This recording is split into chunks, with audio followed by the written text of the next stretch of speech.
Oke, kembali lagi ke channel Dunia Kelistrikan. Oke, pada video selanjutnya kita akan membahas tentang hambatan listrik, atau bisa kita sebut resistansi listrik ya. Jadi namanya hambatan, jadi dia fungsinya adalah menghambat listrik sih ya. Kemudian apa yang dihambat nanti kita akan jelaskan lagi. Oke, jadi hambatan listrik atau resistansi listrik biasanya disingkat dengan huruf R besar ya, ingat-ingat R besar, bukan R kecil. Jadi resistansi ini adalah kemampuan suatu benda untuk menghambat atau mencegah aliran listrik. Oke, saya tulis dulu. Pada pengertiannya adalah kemampuan suatu benda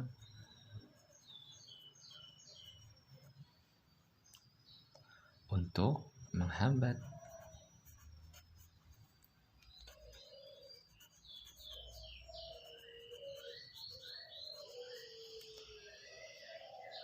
atau mencegah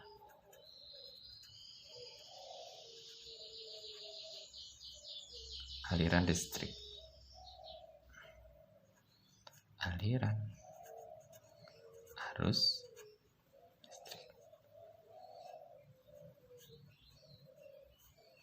Oke, jadi pada intinya hambatan, jadi kemampuan satu benda untuk menghambat atau mencegah aliran listrik. Nah, jadi namanya juga hambatan ya, jadi dia dapat menghambat laju dari arus listrik itu sendiri ya. Jadi itu ibaratnya ini mungkin seperti pintu air ya. Jadi pintu air suatu bendungan atau lain sebagainya. Jadi fungsinya seperti itu ya. Kalau semakin besar pintu airnya, ketika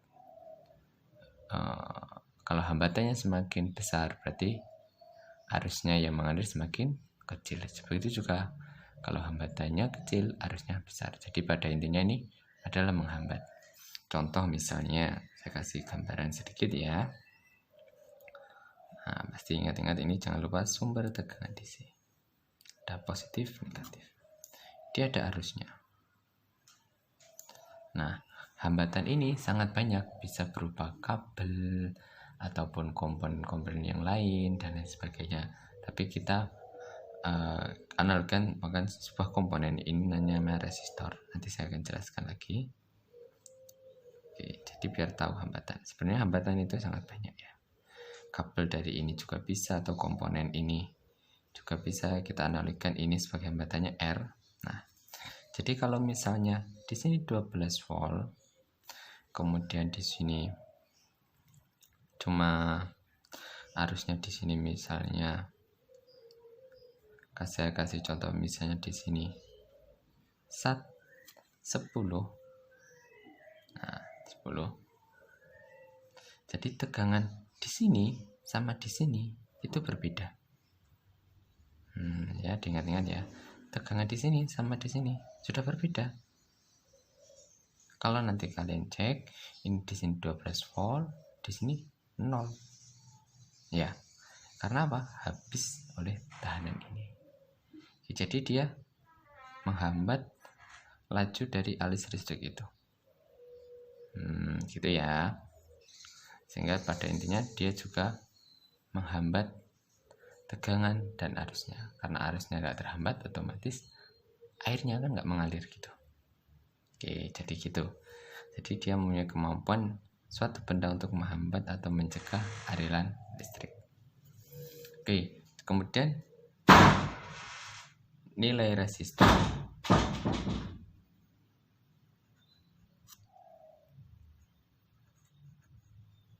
Nilai suatu resistansi itu dilambangkan dengan ohm, atau kayak gini ya, kayak tapal kuda gini ya. Nah, dia menunjukkan nilai satuannya. Jadi simbolnya omega, tapi bacanya ohm. Contoh, R sama dengan 20 gini. Berarti menunjukkan hambatan sama dengan 20 ohm. Gitu bacanya ya. Oke, kemudian setiap bahan penghantar atau konduktor itu pasti punya sifat menghambat arus listrik. Nah, jadi besaran hambatan listrik pada suatu penghantar atau konduktor itu dipengaruhi beberapa faktor. Ya, jadi faktor hambatan atau besar suatu penghantar, besar resistansi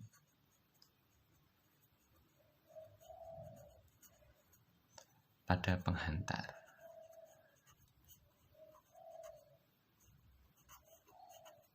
Nah, jadi ini penting ya. Jadi hambatan itu salah satu yang menghambat arus listrik, itu juga dipengaruhi oleh penghantarnya. Nah, penghantarnya di sini kan kita seringnya menggunakan kabel ya. Jadi yang pertama adalah jenis bahan. Nah, jenis bahan ini sangat mempengaruhi. Karena apa? Tingkat nilai suatu bahan, contohnya bahan dari tembaga sama bahan dari baja itu berbeda. Tembaga itu resistansinya lebih rendah daripada baja. Oke, jadi makanya banyak kabel-kabel itu di dalam inti kabelnya itu menggunakan kabel inti tembaga. Oke, yang kedua adalah suhu. Nah, jadi nilai resistansi itu juga dipengaruhi oleh suhu juga. Semakin panas suhu, maka nilai resistansinya juga akan meningkat. Jadi ini perlu diperhatikan ya. Jadi kalau suhunya di suatu tempat itu panas, bisa jadi semakin besar nilai resistansinya pada penghantar tersebut. Makanya harus dikasih isolatif ya, atau yang melapisi inti dari kabel tersebut. Kemudian yang ketiga adalah panjang penghantar. Oke, maafkan di sini. Panjang penghantar. Nah, seberapa panjang kabel yang digunakan? Ya, jadi semakin panjang penghantar, otomatis semakin tinggi pula nilai resistansinya. Oke, yang terakhir adalah luas penampang. Apa itu luas penampang? Jadi luas penampang itu lebar atau besar diameter pada kabel tersebut. Jadi nanti kalau teman-teman beli kabel itu pasti ada tulisannya 1,5 mili atau misalnya 3 mm. Nah, ini adalah diameter dari inti tembaga tersebut. Kalau dia pakai tembaga, kalau pakai baja ya baja gitu ya. Jadi adalah faktor-faktor resistansi pada suatu penghantar. Oke, jadi komponen elektronik yang biasa digunakan arus listrik itu namanya, nanti kita akan belajar, yaitu komponennya yang memiliki fungsi untuk menghambat arus listrik. Itu namanya adalah resistor. Ingat-ingat ya, resistor. Ini ada komponen sendiri. Nanti akan saya jelaskan apa itu resistor, jenisnya apa aja, terus besarnya hambatannya itu berapa. Nanti kita jelaskan di video selanjutnya. Oke, terima kasih.